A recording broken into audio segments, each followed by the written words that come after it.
ನಮಸ್ಕಾರ, ನೀವು ನೋಡ್ತಿದ್ರ ರಿಪಬ್ಲಿಕ್ ಕನ್ನಡ. ನಾನು ನಿಕೇಶ್ ಕೊಠಾರಿ. ರಾಜ್ಯದಲ್ಲಿ ಸಾಕಷ್ಟು ವಿಚಾರಗಳ ಬಗ್ಗೆ ಚರ್ಚೆ ಆಗ್ತಾ ಇದೆ. ಅದರಲ್ಲೂ ಕೂಡ ಈ ಬೈಕ್ ಟ್ಯಾಕ್ಸ್ ವಿಚಾರಕ್ಕೆ ಈಗ ಆಗ್ರಹ ಕೇಳಿ ಬರ್ತಾ ಇರುವಂತದ್ದು. ನಮಗೆ ಅವಕಾಶ ಕೊಡಿ ಅಂತ ಬೈಕ್ ಟ್ಯಾಕ್ಸಿ ಅವರು ಕೇಳ್ತಾ ಇದ್ದಾರೆ. ಬೈಕ್ ಟ್ಯಾಕ್ಸಿಗೆ ಅವಕಾಶಕ್ಕೆ ಆಗ್ರಹಿಸಿ ಉಪವಾಸ ಸತ್ಯಾಗ್ರಹ. ಬೈಕ್ ಟ್ಯಾಕ್ಸಿ ವೆಲ್ಫೇರ್ ಅಸೋಸಿಯೇಷನ್ ಧರಣಿ ಕೂತಿದೆ. ಫ್ರೀಡಂ ಪಾರ್ಕ್ನಲ್ಲಿ ಧರಣಿಗೆ ಪೊಲೀಸರ ನಿರಾಕರಣೆ. ಆಂಜನೇಯ ಸ್ವಾಮಿ ದೇವಸ್ಥಾನದ ಎದುರು ಪ್ರತಿಭಟನೆ ಆಗ್ತಾ ಇದೆ.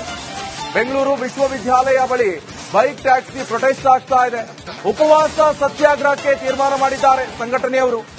ಪ್ರತಿಭಟನೆಗೆ ಬಂದವರನ್ನ ವಾಪಸ್ ಕಳಿಸಿಕೊಡ್ತಾ ಇದ್ದಾರೆ ಪೊಲೀಸರು. ಬೈಕ್ ಟ್ಯಾಕ್ಸಿ ಚಾಲಕರಿಗೆ ಸರ್ಕಾರದಿಂದ ಮತ್ತೆ ನಿರಾಸೆ ಆಗಿದೆ. ಈಗ ಈ ವಿಚಾರ ಹೈಕೋರ್ಟ್ ಅಲ್ಲಿ ಇದೆ, ವಿಚಾರಣೆ ನಡೀತಾ ಇದೆ.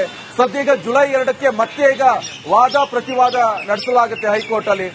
ಸದ್ಯದ ಪರಿಸ್ಥಿತಿ ಯಾವ ರೀತಿಯಾಗಿದೆ ಅಂತ ಹೇಳಿದ್ರೆ, ಪ್ರಸ್ತುತ ವಿದ್ಯಮಾನ ರಾಜ್ಯದಲ್ಲಿ ಬೈಕ್ ಟ್ಯಾಕ್ಸಿಗೆ ಅನುಮತಿ ಇಲ್ಲ. ಕಂಪ್ಲೀಟ್ ಆಗಿ ನಿರ್ಬಂಧ ಹೇರಲಾಗಿದೆ. ಕಾರಣ ಎಷ್ಟೇ, ಓಕೆ, ಒಂದಿಷ್ಟು ಜನ ಹೆಲ್ಪ್ ಆಗುತ್ತೆ ವರ್ಕರ್ಸ್ ಗಳಿಗೆ. ಬೈಕಲ್ಲಿ ಹೋಗಬಹುದು, ಟ್ರಾಫಿಕ್ ಜಾಮ್ ನಂತಹ ಸಮಸ್ಯೆಗಳನ್ನ ತಡೆ ಹಿಡಿಬಹುದು. ಆದ್ರೆ ಬೈಕಲ್ಲಿ ಬಿದ್ದು ತಲೆಗೆಲ್ಲ ಒಡ ಸತ್ರಿ ಏನ್ ಕತೆ? ಅವರಿಗೇನು ಇನ್ಸೂರೆನ್ಸ್ ಮತ್ತೊಂದು ಯಾವ ರೀತಿಯಾಗಿ ತಗೊಳ್ತಾರೆ, ಇದು ಪ್ರಶ್ನೆ ಇರುವಂತದ್ದು. ಈಗ ಬೈಕ್ ಏನೋ ಬುಕ್ ಮಾಡ್ತಾರೆ, ಈಗ ಓಲೋ ಊಬರ್ ಕಾರ್ ಎಲ್ಲ ಬುಕ್ ಮಾಡಿದ್ರೆ 1000 ಗಟ್ಟಲೆ ಹೋಗುತ್ತೆ, 300-400 ಹೋಗುತ್ತೆ. ಆದ್ರೆ ಬೈಕಲ್ಲಿ 40 ರೂಪಾಯಿ 50 ರೂಪಾಯಿ ಒಳಗೆ ಮನೆ ಬಿಟ್ಟು ಬರ್ತಾರೆ. ಒಂದೊಂದು ಕಿಲೋಮೀಟರ್ಗೆ ಇಂತಿಷ್ಟು ಅಂತ ಇದೆ. ಆದ್ರೆ ಅದು ಅನುಕೂಲ ಆಗತ್ತೆ.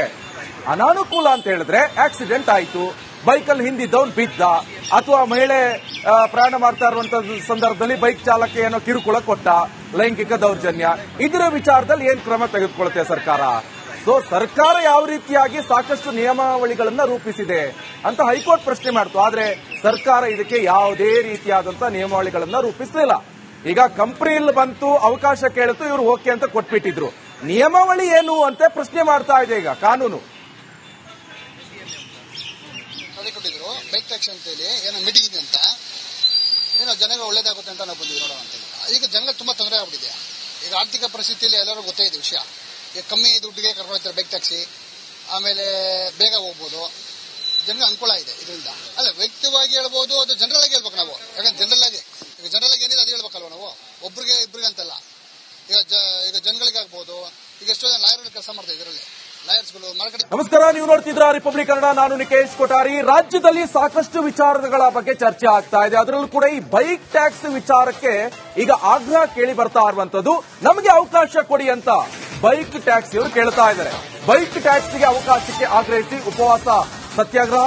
ಬೈಕ್ ಟ್ಯಾಕ್ಸಿ ವೆಲ್ಫೇರ್ ಅಸೋಸಿಯೇಷನ್ ಧರಣಿ ಕೂತಿದೆ. ಫ್ರೀಡಂ ಪಾರ್ಕ್ನಲ್ಲಿ ಧರಣಿಗೆ ಪೊಲೀಸರ ನಿರಾಕರಣೆ. ಆಂಜನೇಯ ಸ್ವಾಮಿ ದೇವಸ್ಥಾನದ ಎದುರು ಪ್ರತಿಭಟನೆ ಆಗ್ತಾ ಇದೆ. ಬೆಂಗಳೂರು ವಿಶ್ವವಿದ್ಯಾಲಯ ಬಳಿ ಬೈಕ್ ಟ್ಯಾಕ್ಸಿ ಪ್ರೊಟೆಸ್ಟ್ ಆಗ್ತಾ ಇದೆ. ಉಪವಾಸ ಸತ್ಯಾಗ್ರಹಕ್ಕೆ ತೀರ್ಮಾನ ಮಾಡಿದ್ದಾರೆ ಸಂಘಟನೆಯವರು. ಪ್ರತಿಭಟನೆಗೆ ಬಂದವರನ್ನ ವಾಪಸ್ ಕಳಿಸಿಕೊಡ್ತಾ ಇದ್ದಾರೆ ಪೊಲೀಸರು. ಬೈಕ್ ಟ್ಯಾಕ್ಸಿ ಚಾಲಕರಿಗೆ ಸರ್ಕಾರದಿಂದ ಮತ್ತೆ ನಿರಾಸೆ ಆಗಿದೆ. ಈಗ ಈ ವಿಚಾರ ಹೈಕೋರ್ಟ್ ಅಲ್ಲಿ ಇದೆ, ವಿಚಾರಣೆ ನಡೀತಾ ಇದೆ. ಸದ್ಯ ಈಗ ಜುಲೈ 2ಕ್ಕೆ ಮತ್ತೆ ಈಗ ವಾದ ಪ್ರತಿವಾದ ನಡೆಸಲಾಗುತ್ತೆ ಹೈಕೋರ್ಟ್ ಅಲ್ಲಿ.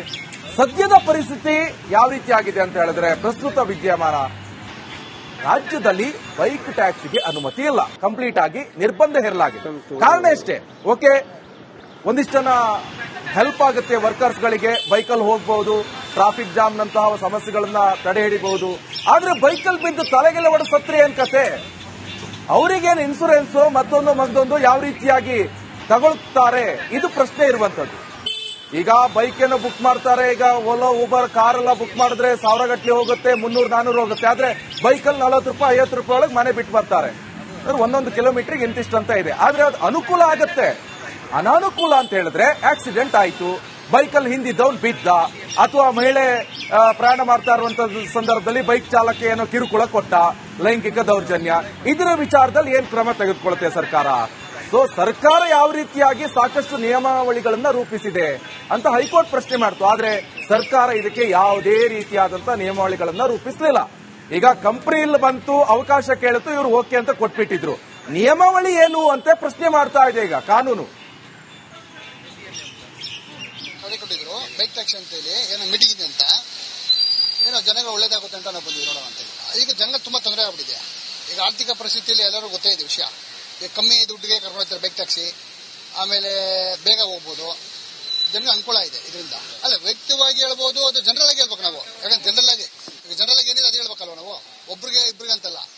ಈಗ ಜನಗಳಿಗೆ ಈಗ ಎಷ್ಟೋ ಜನ ಲಾಯರ್ ಕೆಲಸ ಮಾಡ್ತಾರೆ ಇದರಲ್ಲಿ ಲಾಯರ್ಸ್ಗಳು ಮಾರ್ಕೆಟ್. ನಮಸ್ಕಾರ, ನೀವು ನೋಡ್ತಿದ್ರ ರಿಪಬ್ಲಿಕ್ ಕನ್ನಡ. ನಾನು ನಿಕೇಶ್ ಕೊಠಾರಿ. ರಾಜ್ಯದಲ್ಲಿ ಸಾಕಷ್ಟು ವಿಚಾರಗಳ ಬಗ್ಗೆ ಚರ್ಚೆ ಆಗ್ತಾ ಇದೆ. ಅದರಲ್ಲೂ ಕೂಡ ಈ ಬೈಕ್ ಟ್ಯಾಕ್ಸ್ ವಿಚಾರಕ್ಕೆ ಈಗ ಆಗ್ರಹ ಕೇಳಿ ಬರ್ತಾ ಇರುವಂತದ್ದು.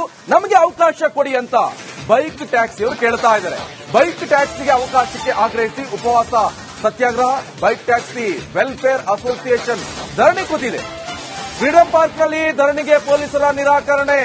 ಆಂಜನೇಯ ಸ್ವಾಮಿ ದೇವಸ್ಥಾನದ ಎದುರು ಪ್ರತಿಭಟನೆ ಆಗ್ತಾ ಇದೆ.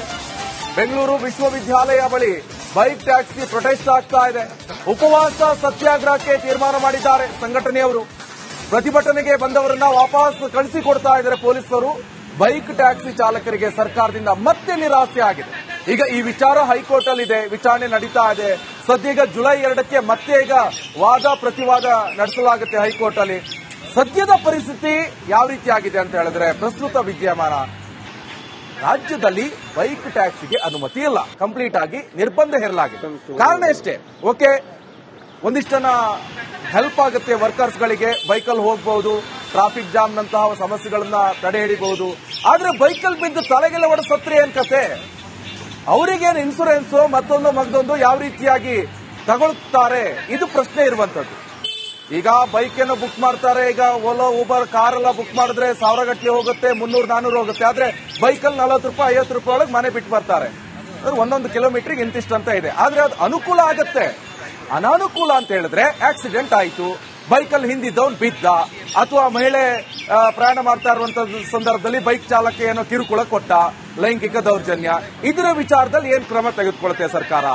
ಸೊ ಸರ್ಕಾರ ಯಾವ ರೀತಿಯಾಗಿ ಸಾಕಷ್ಟು ನಿಯಮಾವಳಿಗಳನ್ನ ರೂಪಿಸಿದೆ ಅಂತ ಹೈಕೋರ್ಟ್ ಪ್ರಶ್ನೆ ಮಾಡ್ತು. ಆದ್ರೆ ಸರ್ಕಾರ ಇದಕ್ಕೆ ಯಾವುದೇ ರೀತಿಯಾದಂತಹ ನಿಯಮಾವಳಿಗಳನ್ನ ರೂಪಿಸಲಿಲ್ಲ. ಈಗ ಕಂಪನಿಯಲ್ಲಿ ಬಂತು, ಅವಕಾಶ ಕೇಳಿತು, ಇವರು ಓಕೆ ಅಂತ ಕೊಟ್ಬಿಟ್ಟಿದ್ರು. ನಿಯಮಾವಳಿ ಏನು ಅಂತ ಪ್ರಶ್ನೆ ಮಾಡ್ತಾ ಇದೆ ಈಗ ಕಾನೂನು. ಕೊಟ್ಟಿದ್ರು ಬೈಕ್ ಟ್ಯಾಕ್ಸಿ ಅಂತ ಹೇಳಿ ಏನೋ ಮೀಟಿಂಗ್ ಇದೆ ಅಂತ, ಏನೋ ಜನಗಳು ಒಳ್ಳೇದಾಗುತ್ತೆ ಅಂತ ನಾವು ಬಂದಿವಿ ನೋಡೋಣ ಅಂತ. ಈಗ ಜನಗಳು ತುಂಬಾ ತೊಂದರೆ ಆಗ್ಬಿಟ್ಟಿದೆ. ಈಗ ಆರ್ಥಿಕ ಪರಿಸ್ಥಿತಿಯಲ್ಲಿ ಎಲ್ಲರೂ ಗೊತ್ತೇ ಇದೆ ವಿಷಯ. ಈಗ ಕಮ್ಮಿ ದುಡ್ಡಿಗೆ ಕರ್ಕೊಂಡು ಹೋಗ್ತಾರೆ ಬೈಕ್ ಟ್ಯಾಕ್ಸಿ, ಆಮೇಲೆ ಬೇಗ ಹೋಗ್ಬೋದು, ಜನರಿಗೆ ಅನುಕೂಲ ಇದೆ ಇದರಿಂದ.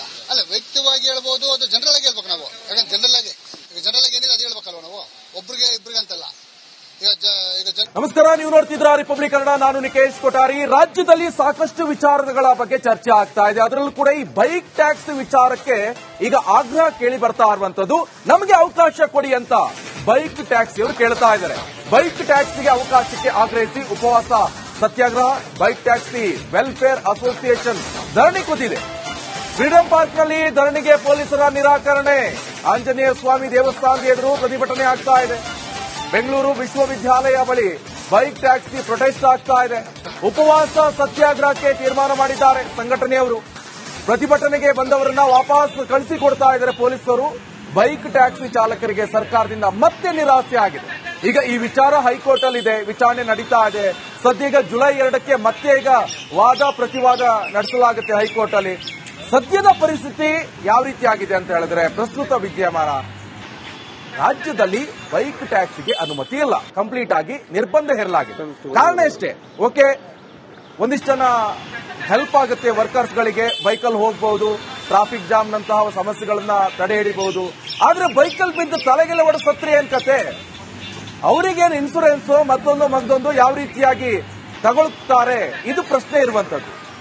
ಈಗ ಬೈಕ್ ಏನೋ ಬುಕ್ ಮಾಡ್ತಾರೆ, ಈಗ ಓಲೋ ಊಬರ್ ಕಾರ್ ಎಲ್ಲ ಬುಕ್ ಮಾಡಿದ್ರೆ 1000 ಗಟ್ಟಲೆ ಹೋಗುತ್ತೆ, 300-400 ಹೋಗುತ್ತೆ. ಆದ್ರೆ ಬೈಕಲ್ಲಿ 40 ರೂಪಾಯಿ 50 ರೂಪಾಯಿ ಒಳಗೆ ಮನೆ ಬಿಟ್ಟು ಬರ್ತಾರೆ. ಒಂದೊಂದು ಕಿಲೋಮೀಟರ್ಗೆ ಇಂತಿಷ್ಟು ಅಂತ ಇದೆ. ಆದ್ರೆ ಅದು ಅನುಕೂಲ ಆಗತ್ತೆ. ಅನಾನುಕೂಲ ಅಂತ ಹೇಳಿದ್ರೆ ಆಕ್ಸಿಡೆಂಟ್ ಆಯ್ತು, ಬೈಕಲ್ಲಿ ಹಿಂದಿದ್ದವನ್ ಬಿದ್ದ, ಅಥವಾ ಮಹಿಳೆ ಪ್ರಯಾಣ ಮಾಡ್ತಾ ಇರುವಂತ ಸಂದರ್ಭದಲ್ಲಿ ಬೈಕ್ ಚಾಲಕ ಏನೋ ಕಿರುಕುಳ ಕೊಟ್ಟ, ಲೈಂಗಿಕ ದೌರ್ಜನ್ಯ, ಇದರ ವಿಚಾರದಲ್ಲಿ ಏನ್ ಕ್ರಮ ತೆಗೆದುಕೊಳ್ಳುತ್ತೆ ಸರ್ಕಾರ? ಸೊ ಸರ್ಕಾರ ಯಾವ ರೀತಿಯಾಗಿ ಸಾಕಷ್ಟು ನಿಯಮಾವಳಿಗಳನ್ನ ರೂಪಿಸಿದೆ ಅಂತ ಹೈಕೋರ್ಟ್ ಪ್ರಶ್ನೆ ಮಾಡ್ತು. ಆದ್ರೆ ಸರ್ಕಾರ ಇದಕ್ಕೆ ಯಾವುದೇ ರೀತಿಯಾದಂತಹ ನಿಯಮಾವಳಿಗಳನ್ನ ರೂಪಿಸಲಿಲ್ಲ. ಈಗ ಕಂಪನಿಯಲ್ಲಿ ಬಂತು, ಅವಕಾಶ ಕೇಳಿತು, ಇವರು ಓಕೆ ಅಂತ ಕೊಟ್ಬಿಟ್ಟಿದ್ರು. ನಿಯಮಾವಳಿ ಏನು ಅಂತ ಪ್ರಶ್ನೆ ಮಾಡ್ತಾ ಇದೆ ಈಗ ಕಾನೂನು. ಕೊಟ್ಟಿದ್ರು ಬೈಕ್ ಟ್ಯಾಕ್ಸಿ ಅಂತ ಹೇಳಿ ಏನೋ ಮೀಟಿಂಗ್ ಇದೆ ಅಂತ, ಏನೋ ಜನಗಳು ಒಳ್ಳೇದಾಗುತ್ತೆ ಅಂತ ನಾವು ಬಂದಿವಿ ನೋಡೋಣ ಅಂತ. ಈಗ ಜನಗಳು ತುಂಬಾ ತೊಂದರೆ ಆಗ್ಬಿಟ್ಟಿದೆ. ಈಗ ಆರ್ಥಿಕ ಪರಿಸ್ಥಿತಿಯಲ್ಲಿ ಎಲ್ಲರೂ ಗೊತ್ತೇ ಇದೆ ವಿಷಯ. ಈಗ ಕಮ್ಮಿ ದುಡ್ಡಿಗೆ ಕರ್ಕೊಂಡು ಹೋಗ್ತಾರೆ ಬೈಕ್ ಟ್ಯಾಕ್ಸಿ, ಆಮೇಲೆ ಬೇಗ ಹೋಗ್ಬೋದು, ಜನರಿಗೆ ಅನುಕೂಲ ಇದೆ ಇದರಿಂದ. ಅಲ್ಲ, ವ್ಯಕ್ತಿವಾಗಿ ಹೇಳ್ಬೋದು, ಅದು ಜನರಲ್ ಆಗಿ ಹೇಳ್ಬೇಕು ನಾವು. ಯಾಕಂದ್ರೆ ಜನರಲ್ ಆಗಿ ಏನಿದೆ ಅದು ಹೇಳ್ಬೇಕಲ್ವ ನಾವು, ಒಬ್ರಿಗೆ ಇಬ್ರಿಗೆ ಅಂತಲ್ಲ. ಈಗ ಜನಗಳಿಗೆ ಆಗ್ಬೋದು, ಈಗ ಎಷ್ಟೋ ಜನ ಲಾಯರ್ಗಳು ಕೆಲಸ ಮಾಡ್ತಾ ಇದರಲ್ಲಿ ಲಾಯರ್ಸ್ಗಳು